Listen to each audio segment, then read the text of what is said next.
Muy buenas, espectadores de Estado de Alarma. Soy Rodrigo Villar. Este es el programa El Veredicto. Como todas las semanas, pues tenemos tres grandes juristas que nos van a acompañar para comentar los temas de más candente actualidad, siempre en clave jurídica.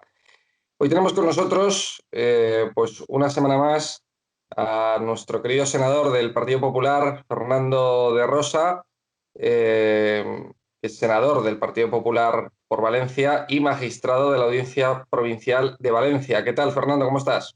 Muy bien, ¿y vosotros? Muy Espero que paséis bien, unos buenos días, por lo menos en lo que podéis de descanso. muy bien, sí, estamos de Jueves Santo.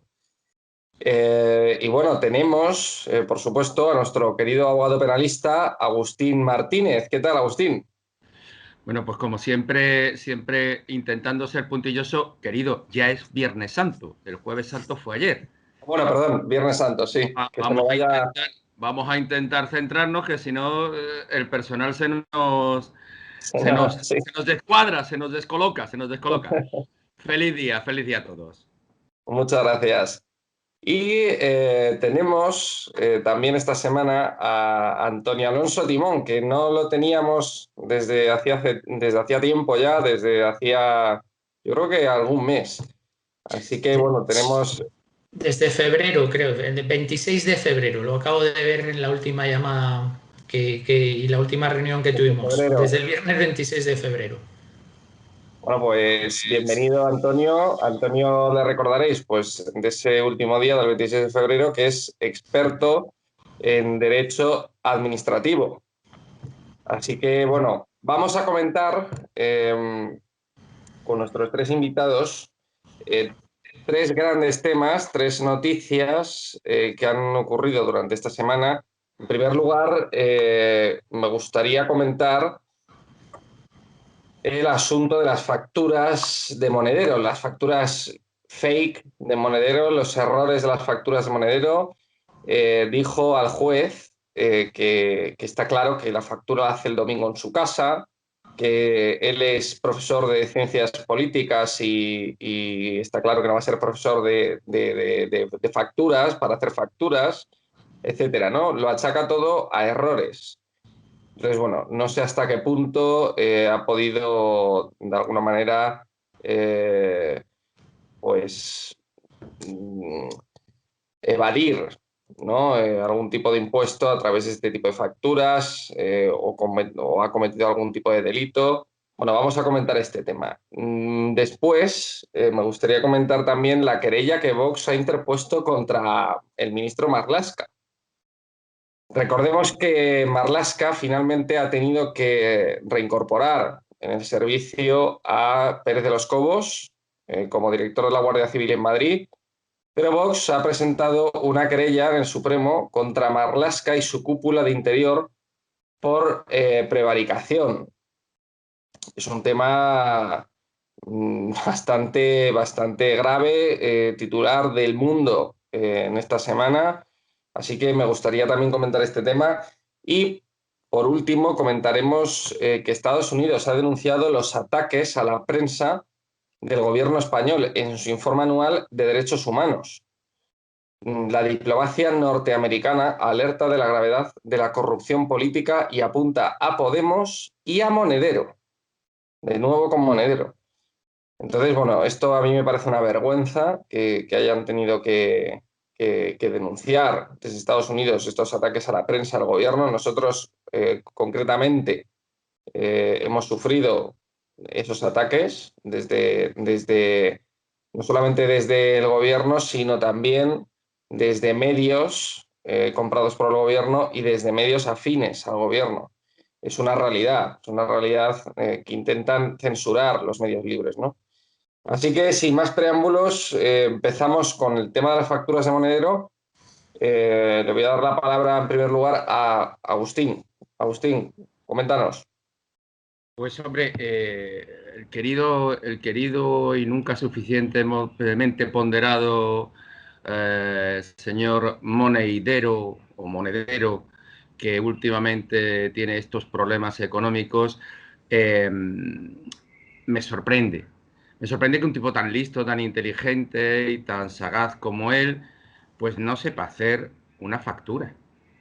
O sea, un doctor en ciencias políticas, que poco menos que es fuente de iluminación del derecho en Hispanoamérica, que no sepa hacer una factura. Eso que hacen en España miles, millones de autónomos diariamente y que lo hacen sin ningún tipo de problema, y que cuando tienen un error o un fallo, la administración cae sobre ellos de manera brutal. Pues este hombre pues no sabe hacer una factura.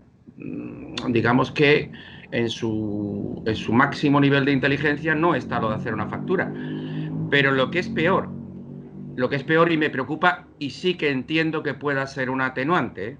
Aquí estoy completamente de acuerdo con él, creo que puede ser un atenuante y que el juez instructor debe considerar, y si hubiese procedimiento y si hubiese sentencia, debería considerarse como un atenuante sin el menor género de duda, es el hecho de que lo hiciera en domingo. Claro, porque el domingo suele venir después del sábado.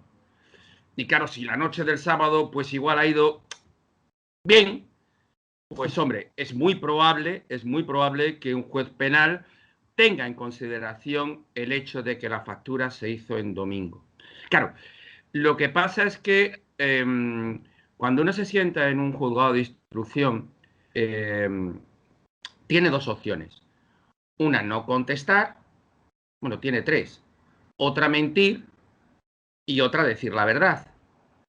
En este caso, el señor Monedero ha optado por dos de ellas.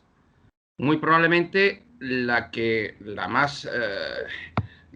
a todo el mundo intentamos recomendar a nuestros clientes, que es la de decir la verdad, pues en este caso posiblemente a él no le interesaba. Y cuando digo que siempre interesamos decir la verdad, a veces no por motivos obvios. Y en este caso probablemente sea ese.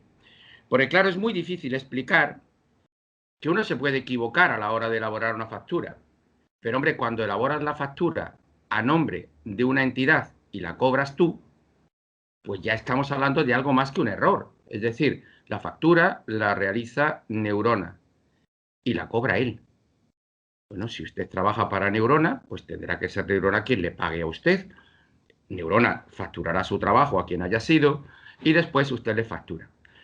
Hombre, que el bueno del señor Monedero, con todas sus constantes intervenciones mediáticas, por las cuales evidentemente cobra, este señor en el 2018, el día 30 de diciembre, la factura número 1 sea la emitida ese día, hombre, error. Ya sabemos que era domingo, pero hombre, error, es difícil de entender que sea un error. Y claro, cuando el concepto es algo tan genérico, y cuando digo genérico todos sabemos a lo que nos estamos refiriendo, que es algo así como ponía asesoría, pero también podía haber dicho que vendía humo. Pues sí, yo es que vendía humo y me lo compran. Esos conceptos tan genéricos y tan abiertos, pues generan, en todo caso, pues ya no solo el error, por muy domingo que sea, sino la sospecha de que hay algo más. Por lo tanto, creo que el bueno de Monedero va a tener que hacer los deberes y se va a enfrentar a un procedimiento que sí le puede hacer que le duele la cabeza. Decía que lo relevante, decía el propio Monedero, que lo relevante es que los conceptos están ahí, están en la factura, ¿no? Se había equivocado, que había puesto lo que está arriba que tendría que estar abajo y lo que está abajo que tendría que estar arriba, pero bueno. No, perdona, eso no se lo dice, pero así no se lo dice al juez.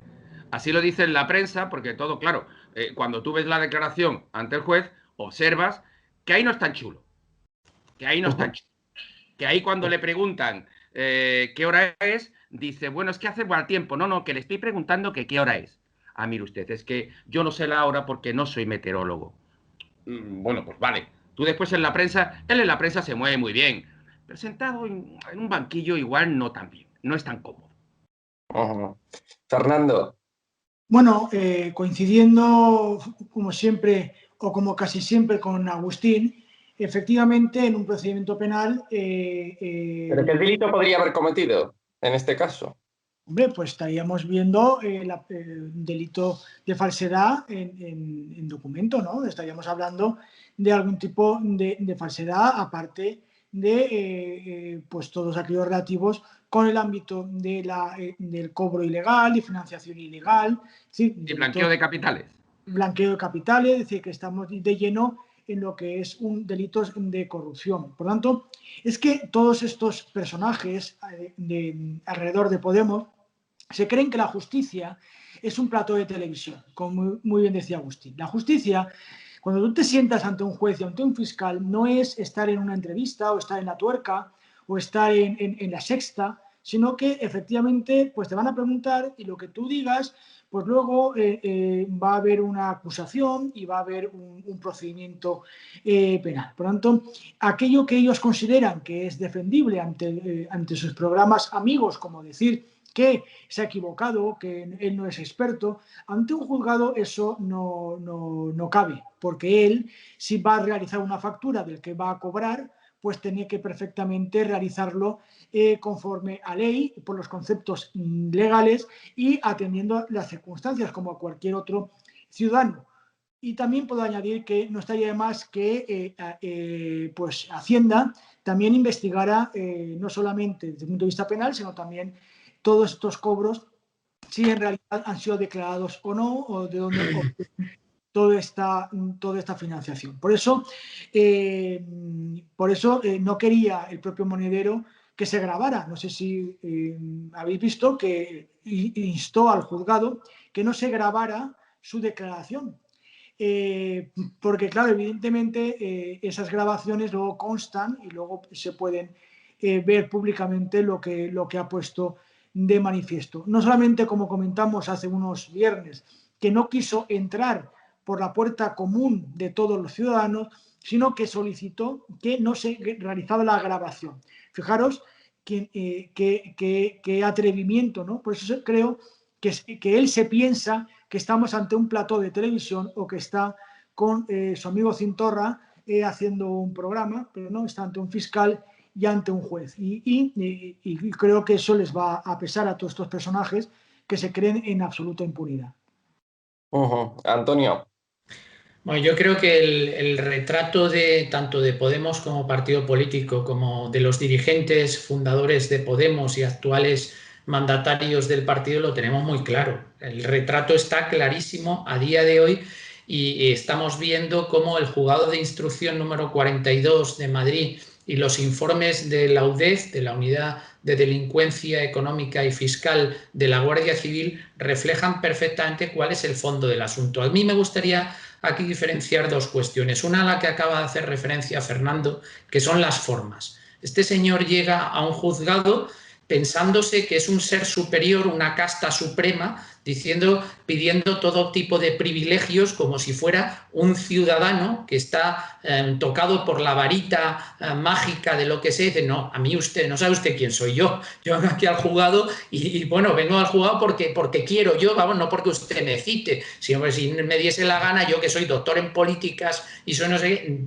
vengo aquí haciéndole usted un favor, señoría. Entonces, por favor, a mí no se me grabe, a mí no yo tengo que entrar por una puerta especial porque no sabe usted con quién está hablando. Entonces, las formas chulescas, además, en el juicio, cuando él empieza a decir, oiga, mire, yo es que soy doctor en políticas, no sé hacer facturas, pero como muy bien ha dicho Agustín, en este país todo el mundo que tiene que hacer facturas las hace. Además, el señor Monedero, que tampoco debe ser jurista, debe conocer que el desconocimiento de cómo hacer facturas no exime del cumplimiento de hacerlas bien, esas facturas, y por lo tanto, si ha cometido errores, pues tiene que ser consecuente y tiene que asumir las consecuencias de esos errores. De la intervención de Agustín y de la declaración que el propio Monedero hace ante el juzgado, se me ocurre que podríamos denominar ya Monedero dominguero, o sea, porque claro, como hace las facturas en domingo, pues actúa como un auténtico dominguero. Eso desde el punto de vista formal.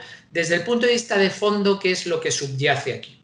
Porque lo que se está investigando realmente es si Neurona, que es una empresa que curiosamente se crea en Sevilla, por cierto, 3 semanas antes de la campaña electoral del 2019, si Neurona está sirviendo como una empresa pantalla de Podemos o como una empresa a través de la que Podemos está financiando ilegalmente. Y yo creo, hombre, siempre hay que respetar la presunción de inocencia, pero yo creo que tanto los informes de la UDEF como la investigación que está llevando a cabo el Juzgado de Instrucción número 42 de Madrid y otras investigaciones que están llevando a cabo otros tribunales, cada vez nos está dejando una imagen más fiel de que Neurona era una empresa interpuesta por Podemos para financiarse ilegalmente en sus campañas electorales.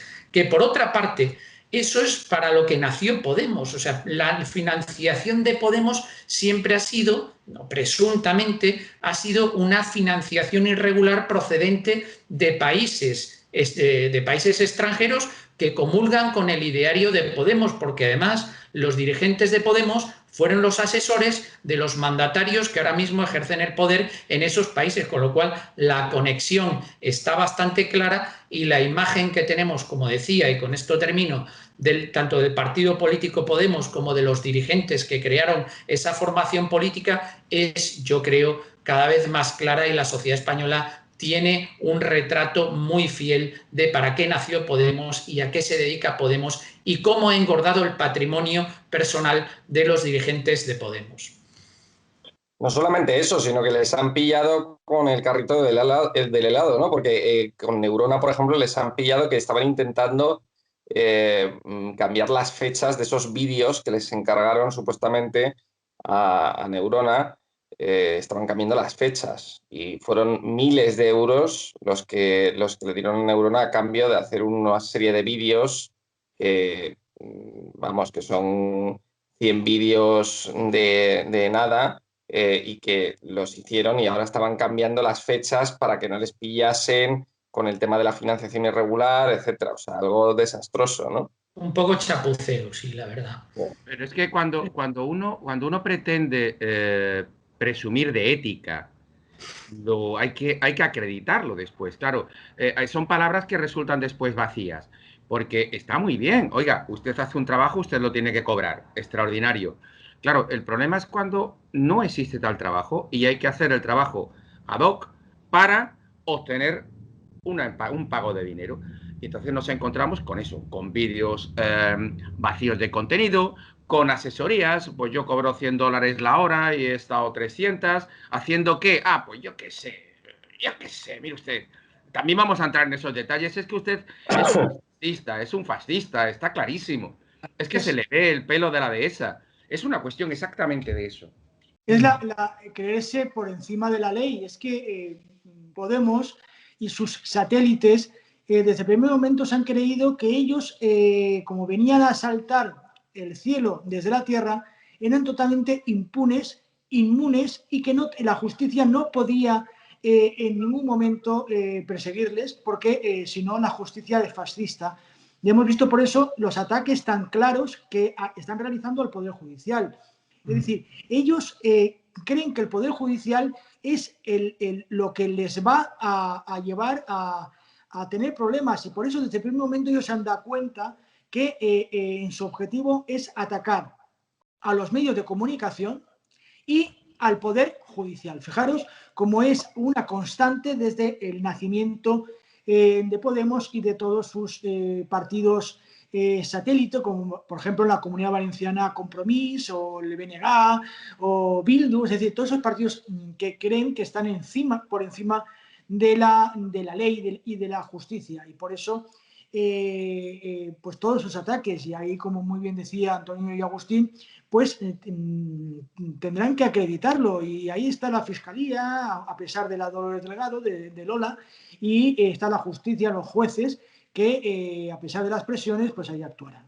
Está claro, yo coincido plenamente con lo que dice Fernando, el impedimento que ellos tienen para llegar a conseguir la sociedad totalitaria que desean es la justicia y los medios de comunicación. Y en los últimos días un asesor áulico del señor Iglesias lo ha dicho claramente: mientras en nuestro país existan, que luego probablemente desarrollaremos más esto en el tercer tema que vamos a tratar, Mientras existan en España medios de comunicación libres, lo tenemos muy complicado. Y mientras exista una justicia libre e independiente, lo tienen muy complicado. Ellos les gustaría tener una justicia dependiente, una justicia, como sucede en los países de la ideología que ellos propugnan, una justicia subyugada al poder ejecutivo, que no haya una verdadera división de poderes, y eso no es un Estado de Derecho. Los estados a los que ellos aspiran no son precisamente unos estados de derecho que se caractericen por las dos notas esenciales que caracterizan a un Estado de Derecho, que son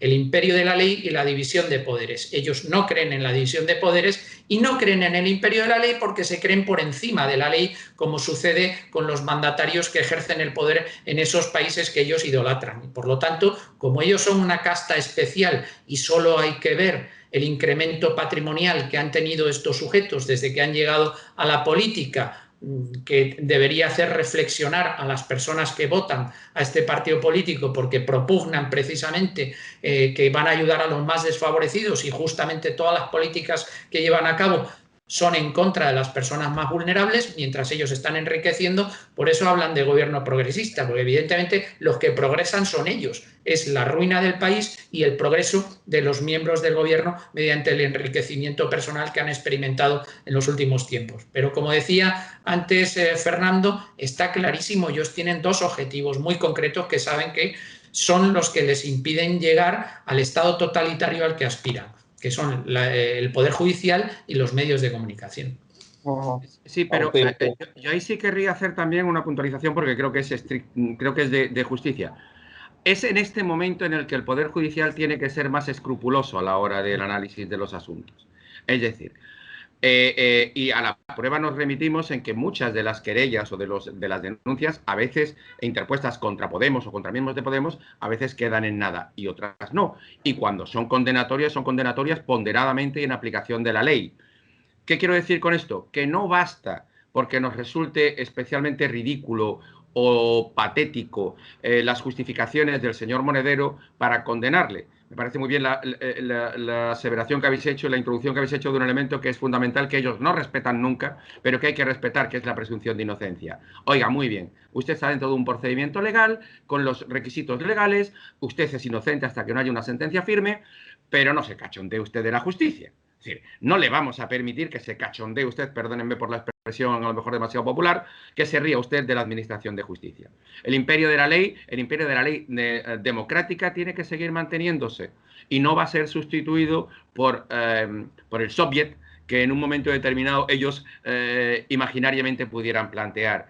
Con ello, creo que la justicia debe ser especialmente en todos estos asuntos, especialmente escrupulosa en el mantenimiento de criterios estrictamente legales y sancionar las conductas que sean sancionables penalmente.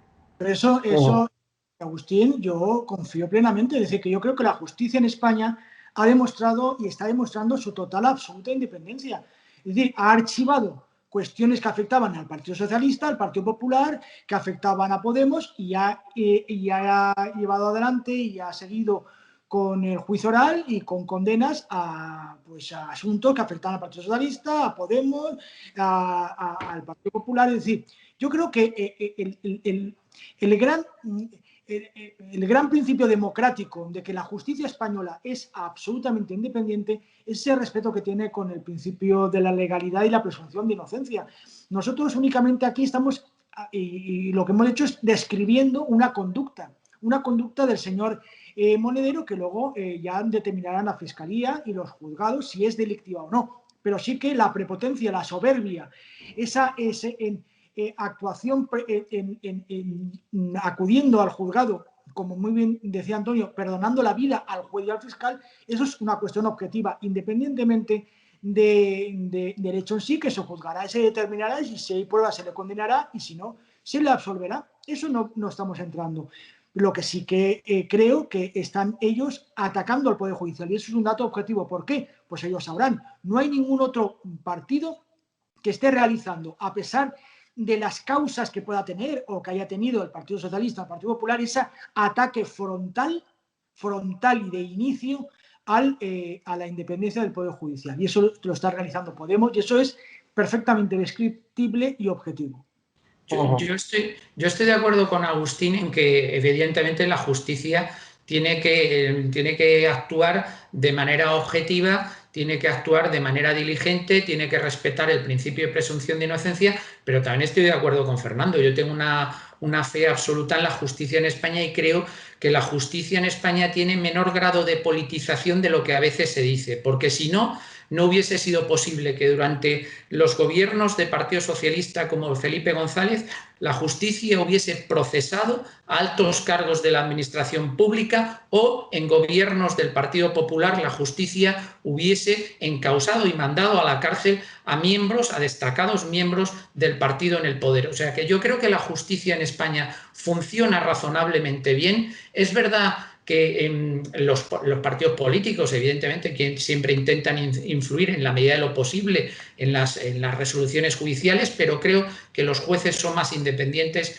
de lo que parece. Y creo, además, que nuestro sistema judicial y nuestros procedimientos penales están bastante bien articulados y garantizan el proceso, el due process, el proceso diligente o el proceso debido, y que garantizan la presunción de inocencia. Nuestro sistema judicial es bastante garante con la presunción de inocencia, con el debido proceso, como acabo de decir, y creo que las garantías de un ciudadano que es procesado en España están suficientemente reguladas y respetadas en nuestro país. Pero, por supuesto, como dice Agustín, esto tiene que ser juzgado por los tribunales y, por supuesto, que habrá que acatar la decisión o la resolución judicial que sobre este asunto y sobre otros asuntos que el partido político Podemos tiene sobre la mesa, decidan los jueces.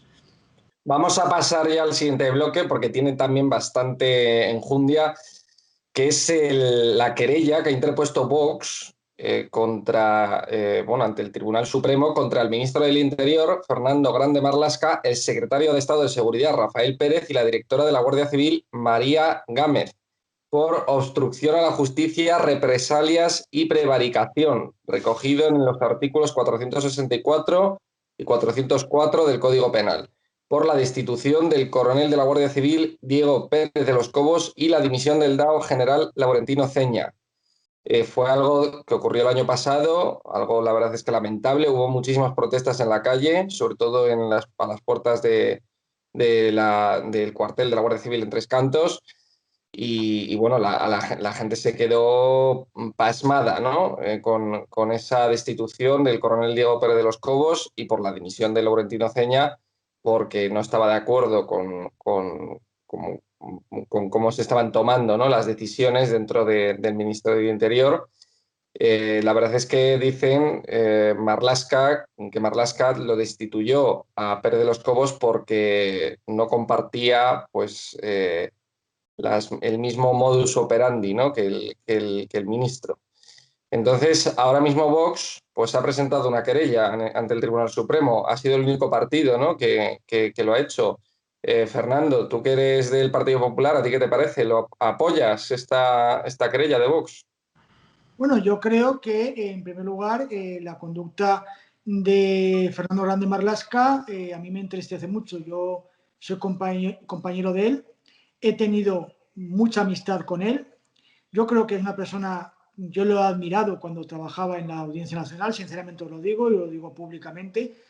He tenido pues esa relación de amistad, y yo ahora os puedo garantizar, con la tristeza que os lo estoy diciendo, que no reconozco a este amigo mío, Fernando Grande Marlaska, no lo reconozco ahora en su etapa de ministro, porque creo que un juez, aunque esté dedicándose a la política, nunca puede perder lo que es el principio de la actuación conforme a la ley y conforme al principio de legalidad.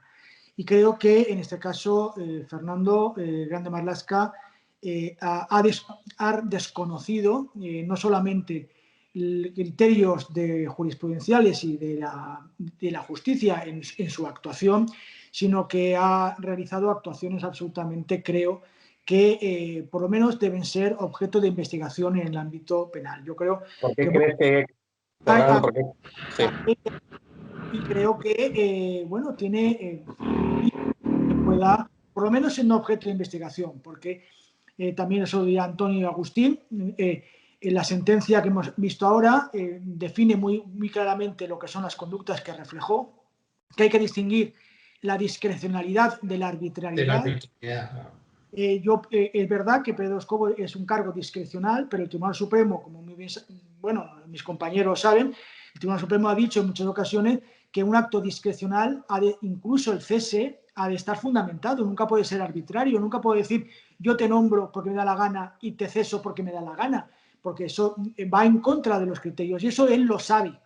Y por eso me parece que es increíble que lo haya podido realizar. Yo creo que el Supremo investigará y determinará. Y para acabar, yo en una intervención que tuve en el Senado se lo dije, le dije, ha usted cometido un delito, porque lo que no puede ocurrir es que se cese a alguien por negar información que el juez, en este caso la juez, le dijo que no podía dar.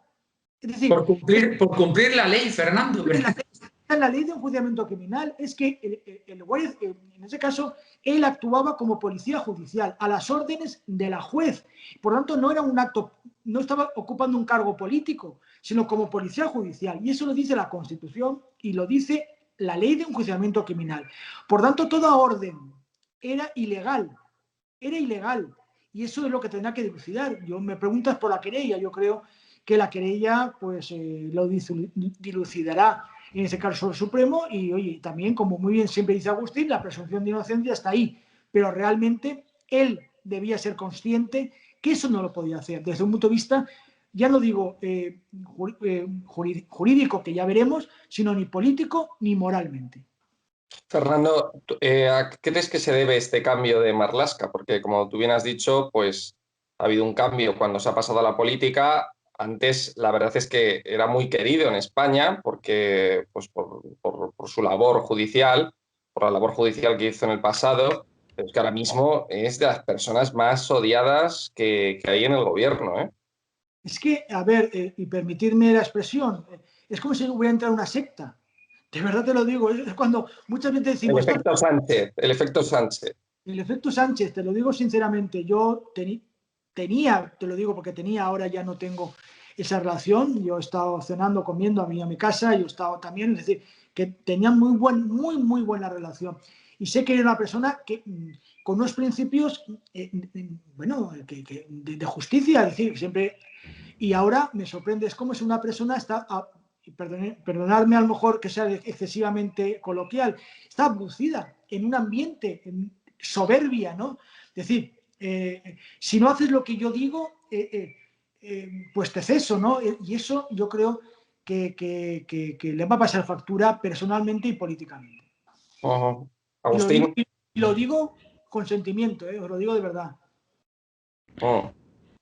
Como siempre digo, y seguramente habrá honrosas excepciones, y seguro que Fernando será uno de ellos, ¿qué mal le hace a los jueces pasar por el mundo de la política? No he conocido a muchos que hayan resistido, y bueno, ya el mundo de la política es una cosa y ya cuando tocas poder ya todavía es peor. Qué mal les viene y qué mala actuación está teniendo el bueno del señor Marlaska con todo este tipo de historias. Es verdad que la clave, porque la sentencia hay que leerla, y la sentencia no da en todo la razón, o en buena parte no da la razón a Pérez de los Cobos o al general Pérez de los Cobos, la argumentación jurídica que plantea. Al fin y al cabo viene a resumirlo de una manera mucho más sencilla. Fernando lo ha dicho muy bien, discrecionalidad frente a legalidad. La cuestión es, ¿ha sido legal la forma en que se ha llevado a cabo la destitución del general Pérez de los Cobos? No, parece claro que no. Pero fíjate, yo en todo momento, independientemente de otras cuestiones y de otras valoraciones, la sentencia viene a marcar muy claramente qué es la forma en la que la resolución y el expediente administrativo se ha llevado a cabo, la que ha derivado en que esa resolución no se ha ajustado a derecho. Es decir, entender que la orden que se le planteaba, o tal y como se redactó por parte de la Dirección General de la Guardia Civil, en este caso de su directora, la resolución era ilegal, era manifiestamente errónea y por lo tanto devenía en injusta y por lo tanto había de reponerse en la situación originaria. Dicho eso, estabas planteando la cuestión de la querella. Y yo insisto, y siempre insisto en este aspecto, el derecho penal es subsidiario. El derecho penal es la última ratio para la reposición de la justicia. El principio de intervención mínima del derecho penal debe en todo momento estar presente en el frontispicio de las actuaciones. El llenar el juzgado de querellas, llamémosle de trascendencia política, no acaba teniendo un buen resultado, no lo acaba teniendo. No toda resolución ilegal es arbitraria y por el mero hecho de resultar contraria a las disposiciones del ordenamiento jurídico debe incluirse dentro del mundo penal. Para la prevaricación no cabe el dolo eventual, tiene que haber un dolo directo. No, la jurisprudencia es bastante clara en eso. Por lo tanto, yo auguro un mal resultado a una querella tan rimbombante como la que plantea Vox por obstrucción a la justicia y prevaricación. La obstrucción a la justicia, sinceramente, no alcanzo a verla. Y la prevaricación, en este caso, creo que es una interpretación muy extensiva del concepto de prevaricación. Dicho lo cual, políticamente el señor Marlaska se ha muerto. Dicho lo cual, no confundir una cosa con la otra. Políticamente el asunto no tiene un pase. No tiene un pase. Y si hubiese una sentencia firme por la cual el general Pérez de los Cobos deba de ser restituido en su cargo, tal y como entre el militar dentro del ministerio, el ministro debe abandonar el mismo. O sea, es absolutamente claro y sin ningún tipo de ambaje. No lo hay. Pero bueno, una cosa es el derecho penal y otra cosa es el mundo de la política. Antonio. Agustín, no le asciendas a general todavía, que es coronel. No le quieren ascender a general. Pero bueno, este es un tema eminentemente de derecho administrativo y además yo hace tiempo que comenté en otro medio de comunicación que cuando el coronel Pérez de los Cobos se había dispuesto a recurrir su cese, tenía bastantes posibilidades de prosperar, porque aquí hay una clave, que es el informe de la directora general de la Guardia Civil. El informe de la directora general de la Guardia Civil está diciendo claramente que le cesan por no obedecerles a una orden que era manifiestamente ilegal. Y por lo tanto, lo que estaba haciendo el coronel Pérez de los Cobos es cumplir la legalidad. Por lo tanto, ese cese, como bien ha dicho anteriormente Fernando, ese cese no es discrecional, que es verdad que el señor Pérez de los Cobos estaba ejerciendo un cargo de libre designación y por lo tanto, tanto el nombramiento como el cese es libre. Pero cuidado, una cosa es la discrecionalidad y otra cosa es la arbitrariedad.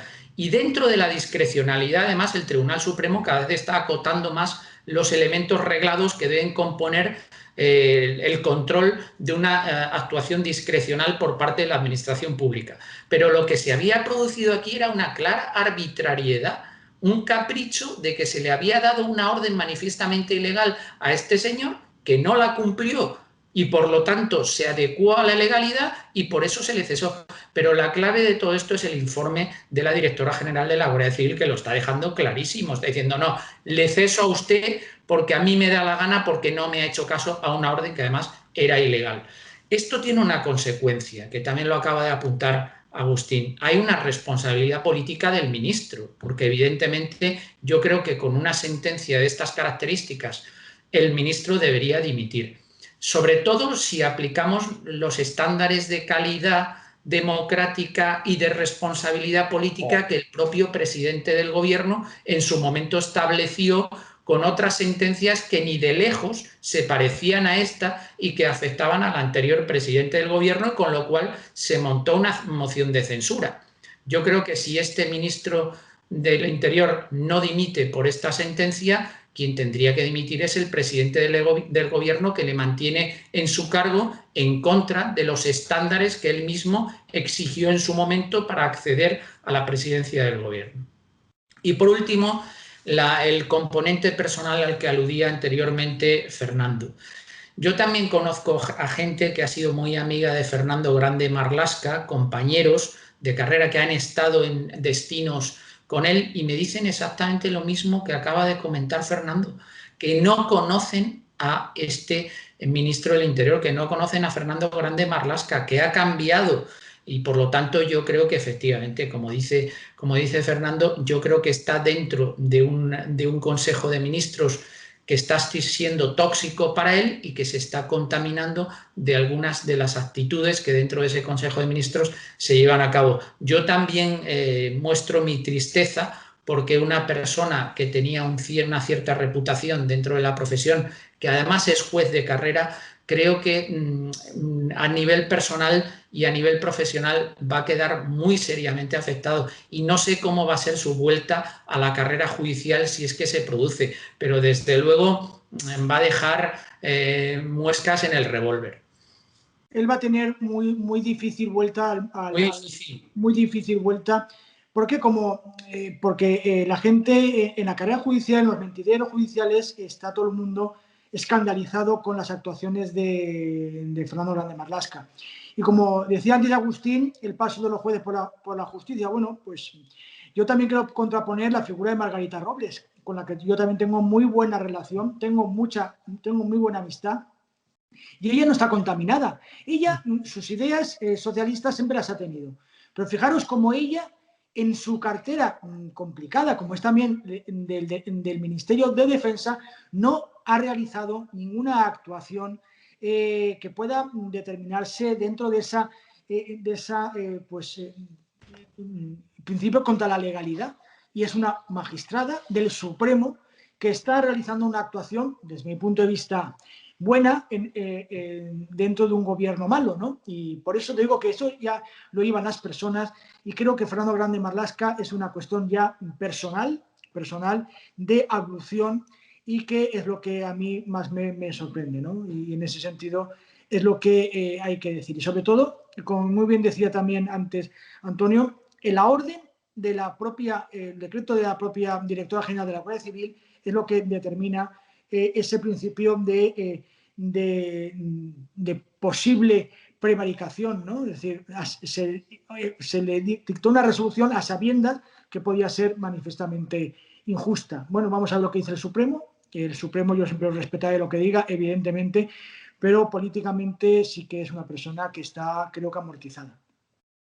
Pero no os habéis mojado ninguno de los dos, ¿eh? A ver. La pregunta es, ¿la querella puede prosperar o no? Y tú ahora lo decías muy bien, es verdad. Y el informe de la Guardia Civil, de la Dirección General de la Guardia Civil, es la clave de todo, en el sentido de que la motivación, la argumentación que da, excede con mucho la discrecionalidad y vulnera la legalidad. Perfecto.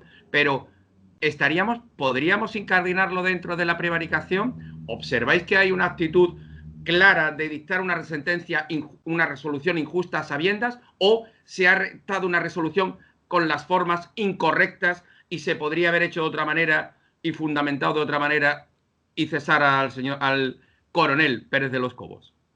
Pues si me permite, Antonio, un minuto, y yo no sé si me voy a mojar, Agustín.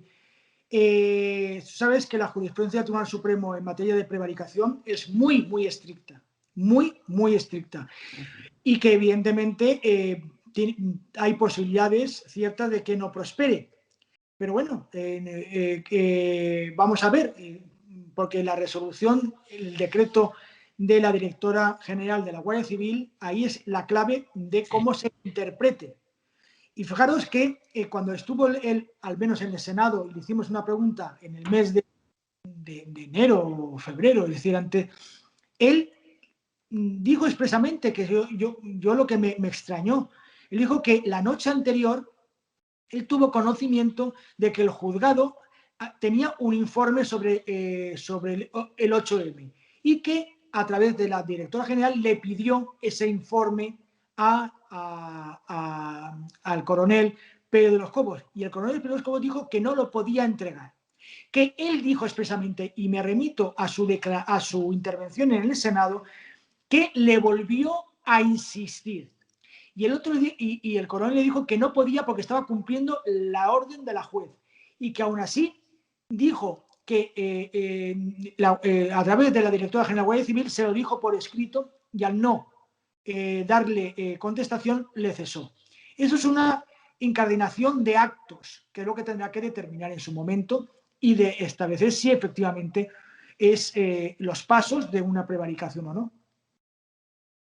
Bueno, yo me voy a mojar también, Agustín. Yo no veo tampoco lo de la obstrucción a la justicia, tampoco lo veo como tú, no lo veo nada claro.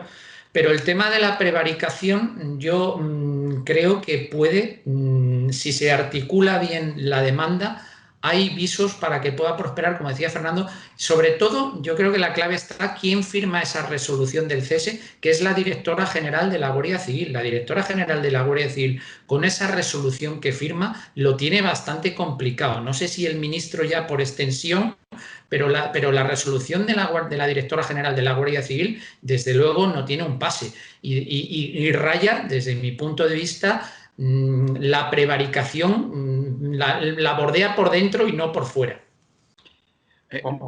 No me resisto porque don Fernando ha nombrado a Margarita Robles y es curioso, es verdad, y estoy completamente de acuerdo con él, que quizás es de las pocas personas que después de pasar por la magistratura y entrar en la política, pues está superando con nota ese paso y dejando pues un cierto regusto a saber lo que trae entre manos y a saber lo que hace. Pues fíjate qué regalito le ha hecho el bueno de Pedro Sánchez. Nombrar ministra a Yone Belarra, que decía de ella hace 4 días, cuando eres la ministra favorita de los poderes que quieren que gobierne el PP con vos, quizá le estás haciendo daño a tu propio gobierno. Qué maravilla, Pedro Sánchez, qué fenómeno. ¿Cómo lo hace? ¿Cómo organiza? ¿Cómo es capaz de meter en un mismo salón a tantos amigos? Es un fenómeno, sin duda, sí. Yo coincido con Fernando en que Margarita Robles es el ejemplo contrapuesto a Fernando Grande Marlaska y que está siendo una buena ministra de Defensa.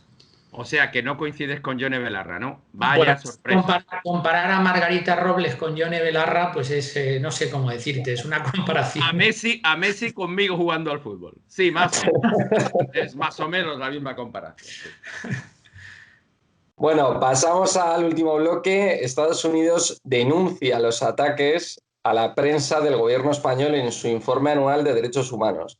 La diplomacia norteamericana alerta de la gravedad de la corrupción política y apunta a Podemos y Monedero. Luego, la verdad es que es vergonzoso, ¿no? Y el periódico ABC recoge unas declaraciones del... el 1 de marzo, el presidente Pedro Sánchez acusó a los medios conservadores de agitar la sociedad cada vez que los conservadores pierden unas elecciones. El mismo día, el vicepresidente segundo y secretario general del partido Podemos, que es Pablo Iglesias, afirmó que la prensa crítica con el gobierno había ofendido a la dignidad del periodismo. También en marzo, Iglesias amenazó con enviar a prisión a un periodista por publicar información comprometedora sobre su partido, especialmente sobre su financiación. Nos referimos a Eduardo Inda, de OK Diario, ¿no? Director de OK Diario. La verdad es que es algo que es una vergüenza, ¿no? Que esté pasando, parecemos un país bananero de América Latina, ¿no? Y no un país europeo avanzado y desarrollado. Fernando, ¿tú cómo ves esto? Porque la verdad es que desde Estados Unidos la diplomacia americana elabora un informe diciendo que el gobierno español no respeta la libertad de prensa, es algo horrible, ¿no? Hombre, yo quería hacer tres precisiones. En primer lugar, que la contestación del gobierno, como la señora Calvo Dixit, la culpa la tiene Trump. Y menos mal que no se le ocurrió decir que la culpa tenía Isabel Díaz Ayuso, porque ahora es lo que va. Pero echó la culpa a Trump cuando ya sabe que llevamos ya 3 meses de administración Biden en Estados Unidos. Por tanto, en segundo lugar, ¿dónde está la asociación de prensa? ¿Dónde están las asociaciones de prensa, tanto en Madrid como en el resto de España, que no hayan reaccionado inmediatamente ante ese informe que es demoledor de la administración Biden, y lo repito, Biden de Estados Unidos? Y en tercer lugar, que vuelve a aparecer el perejil de todas las salsas, que es el señor Monedero. Es decir, que el señor Monedero es el perejil en todo lo que son actuaciones de tipo pues, cercano con el ataque al propio ámbito judicial. Fernando, se te ha ido la cámara. Sí. Es Monedero, ¿eh? Es Monedero que está interviniendo, sí. Bueno, Agustín, sigue tú, si te parece. Hombre, yo es que... Bueno, ahora. Sí, perdón. Fernando, sí.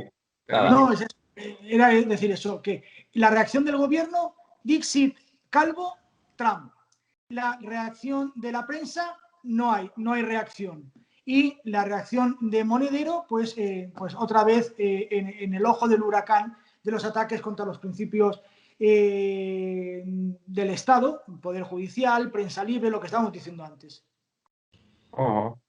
Yo Agustín, antes, sí. Querido Fernando, tú como senador y como experto miembro de la política nacional, has hablado de Biden. Una pregunta antes de nada. ¿Biden sigue vivo? ¿Biden existe? ¿Es un holograma? No lo sé. Tengo serias dudas. Ya, independientemente ya de otras cuestiones, ¿Biden vive? Pues al parecer, ¿no? Eso dice Kamala Harris, ¿no? Eso dice si lo dice Kamala Harris, entonces, nada, perdón, ya está. ¿Ves tú cómo eres un especialista? Los humildes abogados de provincia no tenemos acceso a información privilegiada como esa, pero si lo dice Kamala Harris, entonces no hay la menor duda. Bueno, salvada la broma, la acotación es bastante simple. Hombre, Estados Unidos tampoco es el paradigma de la libertad de expresión y tampoco es el árbitro de cómo funciona o cómo debe funcionar, valorar exactamente cómo funciona esto en el mundo. Pero bueno, pasando ese criterio, y hemos tenido, no es por meterme con Trump, que Trump en determinados momentos, desgraciadamente, sí existía. Hemos visto cómo en ruedas de prensa Trump ha expulsado a gente, ha hecho verdaderas barbaridades en un país que supuestamente la libertad de expresión está muy por encima de otros derechos. Pero yo creo que lo que sí se puede afirmar sin el menor género de duda a día de hoy es que en este país la libertad de expresión está pasando el peor momento desde la restauración democrática, sin el menor género de duda. Nunca había pasado esto, ningún presidente del gobierno, ningún ministro se había atrevido a, en un momento determinado, más allá de poder tener un enfrentamiento puntual con un medio, de poder tener un enfrentamiento puntual con un periodista, opinador o líder de masas, más allá de eso, ahora es un ataque frontal contra lo que significa la libertad de expresión, el poder ejercer el derecho a la crítica y el poder poner negro sobre blanco en un altavoz televisivo cualquier tipo de comentario crítico al gobierno actual. En España se están poniendo, insisto, desde el gobierno, en la diana a presentadores de medios de comunicación francamente moderados, porque pretender decir que Antena 3 es una televisión pseudofascistoide o Telecinco de igual manera, resulta cuando menos una butad de tal calibre. No, y nosotros ya ni te cuento. Bueno, evidentemente. Nosotros somos nazis, lo siguiente. Pero es que, claro, es la dificultad que se tiene a la hora de poner etiquetas. Como es muy fácil poner etiquetas, todo el mundo es fascista, todo el mundo es nazi. Oiga, mire usted, si esto es mucho más sencillo, es que hay gente que no opina como usted, que es, digamos, que algo que a determinadas personas les resulta bastante complejo entenderlo. Más allá de quien pueda tener incluso razón. Y pensando que no vas a tener tú la razón siempre, ni necesariamente el otro. Pero dicho eso, hombre, la caza y captura de un tipo como Vicente Vallés, un peligroso miembro de la Gestapo, porque al final así parece que lo sitúan, un miembro de la ultraderecha más ultramontana, prácticamente heredero de Queipo de Llano. Hombre, ya está bien, ya está bien, ya está bien, ya está bien. Y el hecho de, insisto, de no admitir crítica como tal y dejar entrever algo que es, además ellos lo hacen, es genial. Es decir, ellos te plantean una cuestión que en algo de razón y en parte pueden tener. Oiga, los medios de comunicación están controlados por elementos económicos. Perfecto. Pero en todos los medios de comunicación de masas en la actualidad en este país, incluyendo a Televisión Española, también se dejan oír voces discordantes, con lo cual se compensa en un momento determinado todo ello. Pero cuando ellos se quejan de que en un momento determinado puede haber manipulación en un telediario de Antena 3 o en un telediario de Telecinco, obvian que cuando ellos controlan la televisión hacen exactamente lo mismo y manipulan de manera sistemática las noticias, los titulares, las fotografías, etcétera, etcétera, etcétera. Como la playa de Madrid, ¿no?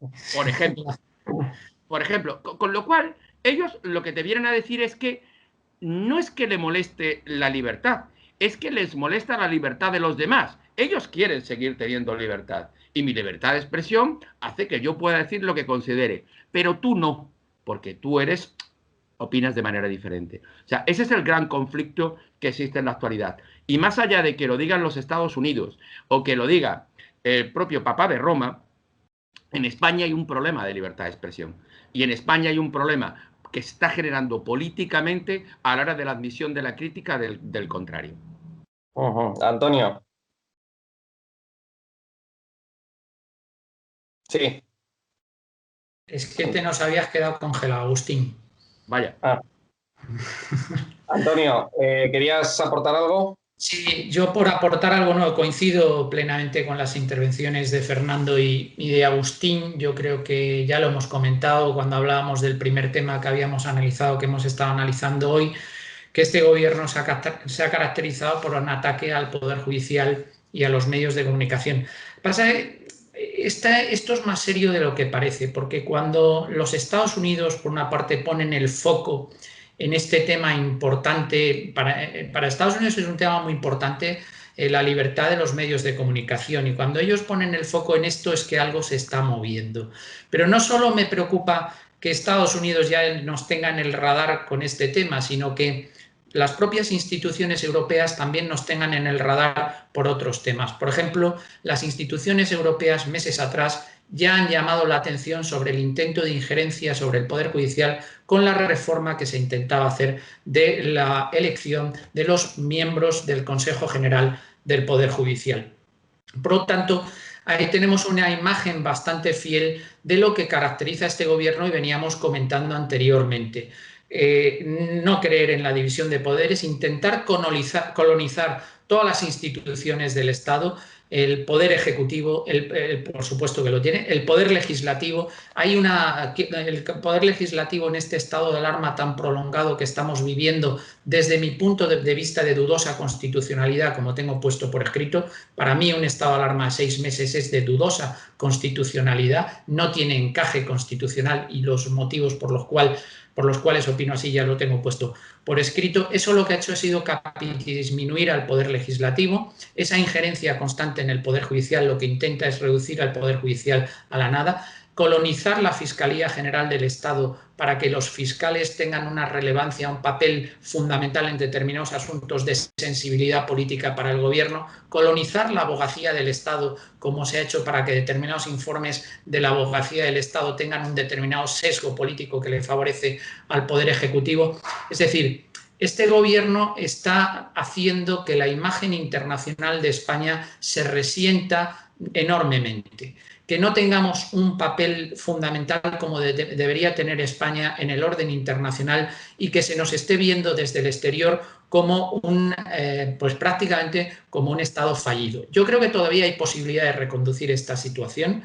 Creo que todavía estamos a tiempo de que esto no vaya a más, pero desde ya tendríamos que ponernos a trabajar seriamente en restablecer nuestro sistema democrático, en afianzar nuestras instituciones y darnos cuenta, que es el tema que nos trae ahora, de que los medios de comunicación son un elemento esencial del pluralismo político y de la formación de una opinión libre. si los medios de comunicación de una manera independiente, no podemos tener una sociedad democrática sólida y robusta. Y por lo tanto, yo creo que el gobierno debe plantearse cambiar su actitud, debe plantearse que los medios de comunicación sirven para formar esa opinión pública libre, como decía anteriormente, y para fortalecer nuestra democracia, y no puede estar atacándolos constantemente o comprándolos con los 115 millones de euros que ha dado a determinados medios de comunicación para comprar determinadas voluntades y para que se conviertan en lo que la anterior fiscal general del Estado, Consuelo Madrigal, llamó los medios vasallos. Los medios de comunicación no pueden ser vasallos del Poder Ejecutivo. Los medios de comunicación tienen un papel muy importante en las sociedades democráticas y, por lo tanto, hay que preservar su independencia. No se puede hacer lo que se está haciendo, por ejemplo, con Televisión Española y el grado de manipulación al que ha llegado Televisión Española. Y eso se traduce en las audiencias que tiene Televisión Española en la actualidad.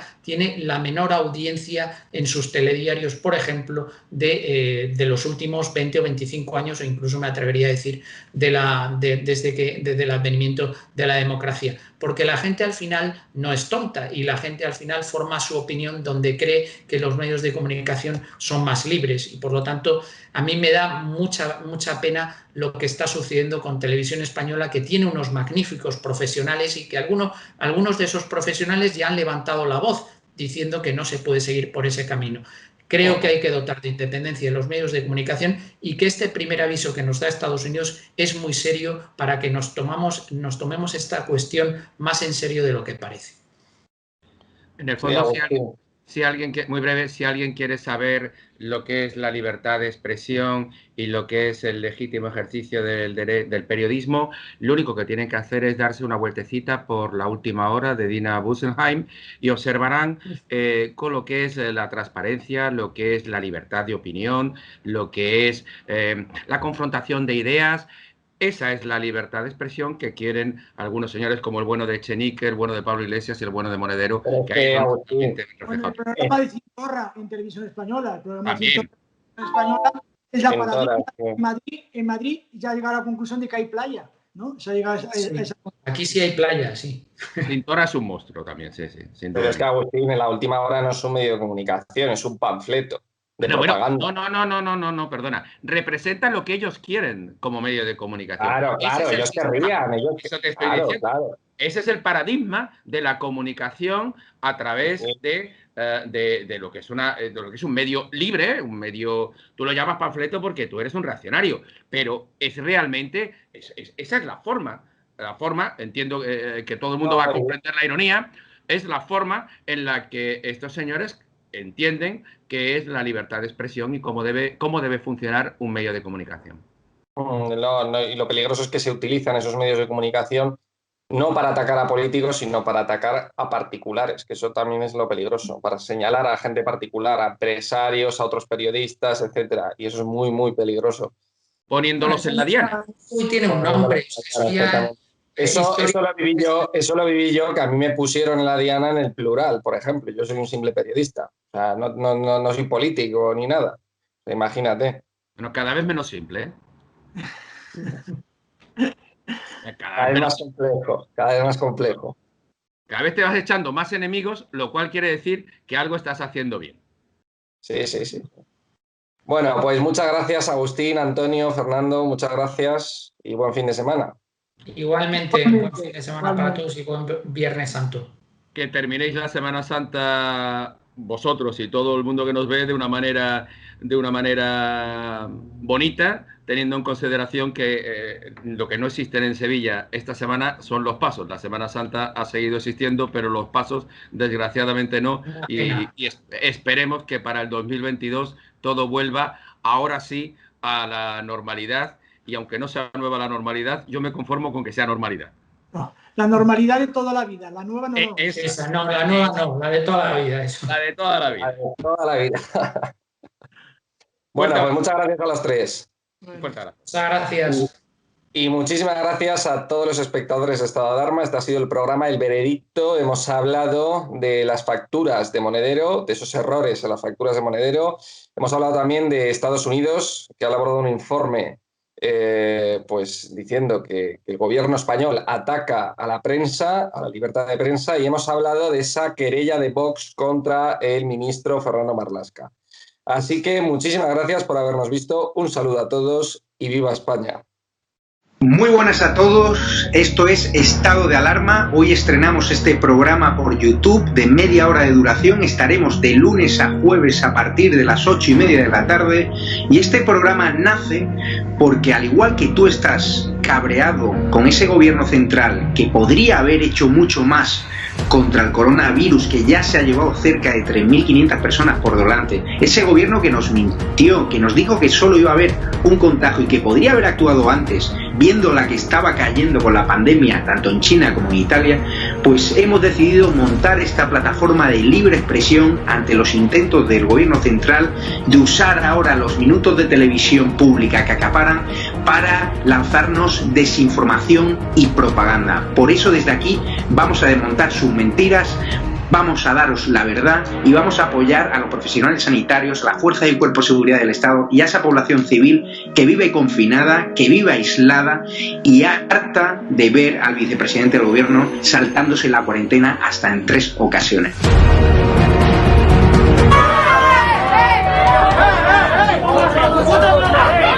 Se emociona cuando patean a los antidisturbios. Daros la enhorabuena por vuestra valiente labor, conscientes de que lo teníais todo en contra, a pesar de eso habéis perseverado y está claro que vuestro éxito reside en que defendéis la verdad, en que defendéis la libertad y por tanto yo os quiero emplazar a que sigáis en esa línea. Quiero felicitar a todo el equipo de Estado de Alarma por este año de periodismo de investigación y sobre todo por ese trabajo en un formato nuevo, diferente, arriesgado, que tanto nos entretiene y nos cuenta del día a día de la actualidad política en nuestro país. Han tirado botellas, nos han tirado huevos, botellas de cristal, nos han llamado de todo, Negre te vamos a arrancar la cabeza, Santiago Abascal te vamos a matar. Bueno, muchas felicidades a Estado de Alarma por este año dando la batalla en YouTube y en Internet en general. Parece mentira, parece que fue ayer cuando estaba yo ahí con vosotros desde el primer programa, cuando estábamos encerrados y comentando y hablando de todo eso que se estaba ocultando en los grandes medios de comunicación. Me alegro que sigáis después de un año. Bueno, pues felicidades en el primer aniversario de Estado de Alarma. Nosotros creemos en la libertad de prensa, en la libertad de información y creemos que los españoles se merecen conocer la verdad de lo que ocurre en cualquier punto de España, en cualquier calle.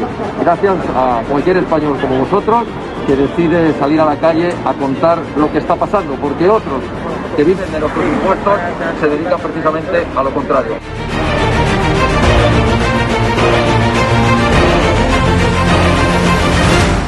El presidente de Vox, Santiago Abascal, aquí en exclusiva con Estado de Alarma. Quiero saludar a mi amigo Javier Negre y a todo el equipo de Estado de Alarma por un nuevo año de éxitos y que sean por lo menos 10 más, que no os calléis nunca nada, que sigáis en la línea que estáis haciendo y, como decimos en mi tierra, siempre fuertes, que vosotros tenéis 3 cojones como nosotros. Saldremos los españoles. Con el paso del tiempo se acaba viendo la verdad. Muchísimas felicidades a Estado de Alarma por vuestro aniversario. Seguid defendiendo la libertad y un fuerte abrazo. Solo puedo tener palabras de agradecimiento a Javier, demostrar pues una vez más que cuando todo se pone difícil, cuando la gente dice que no puedes, ahí estáis.